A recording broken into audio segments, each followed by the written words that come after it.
Friends, ఈరోజు ఆలు మసాలా కర్రీని చూపించబోతున్నాను. ఇలా చేసేసి ముక్కల్ని మరీ పెద్దగా కాకుండా చిన్నగా కాకుండా మీడియం సైజులో తీసుకోండి. అలాగే నీళ్ళు తీసుకోండి. అలాగే ఒక ప్యాన్లో మిరియాలను, జీలకర్రను, 2 టీ స్పూన్ల కొబ్బరి ముక్కలు లో ఫ్లేమ్లో ఫ్రై చేయండి. 1 టీ స్పూన్ నువ్వులను, అందులోనే కొంచెం పల్లీలను అలాగే లో ఫ్లేమ్లో కలుపుతూ ఫ్రై చేయాలి. ఇది బాగా వేపాక స్టవ్ ఆఫ్ చేసేసి కాస్త చల్లారాక మిక్సీ జార్ని తీసుకుందాం. ఇలా గ్రైండ్ చేసిన తర్వాత కొంచెం వాటర్ యాడ్ చేసి మెత్తగా గ్రైండ్ చేయాలి.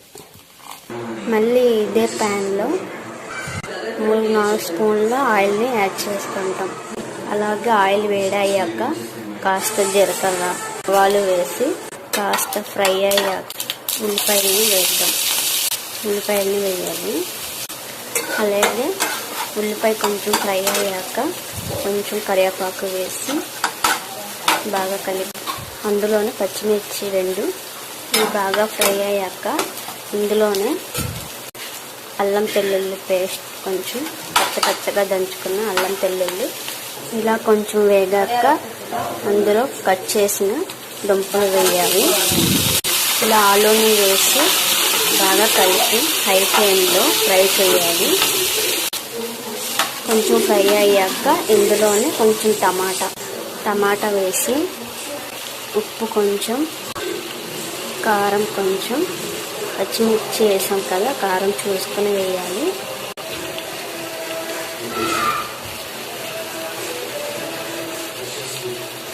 అందులోనే మసాలా కొంచెం బాగా ఫ్రై అయ్యాక ముందుగానే మిక్స్ చేసిన గ్రేవీ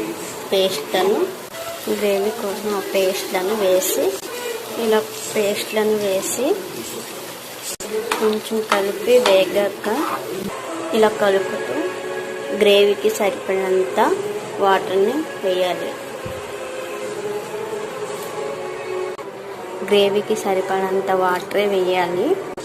కొంచెం కలిపి మూత పెట్టాలి. ఇలా మధ్యలో కలుపుతూ ఆలూని ఉడికిందో లేదో చూసుకోవాలి. ఇలా కలిపి గ్రేవీలా చేసి ఇందులో గరం మసాలా కొంచెం వేసేసి కొంచెం కొత్తిమీర వేసేస్తే సరి అయిపోద్ది. కొత్తిమీర వేసేసి అయిపోయింది. ఆలు మసాలా కర్రీ రెడీ.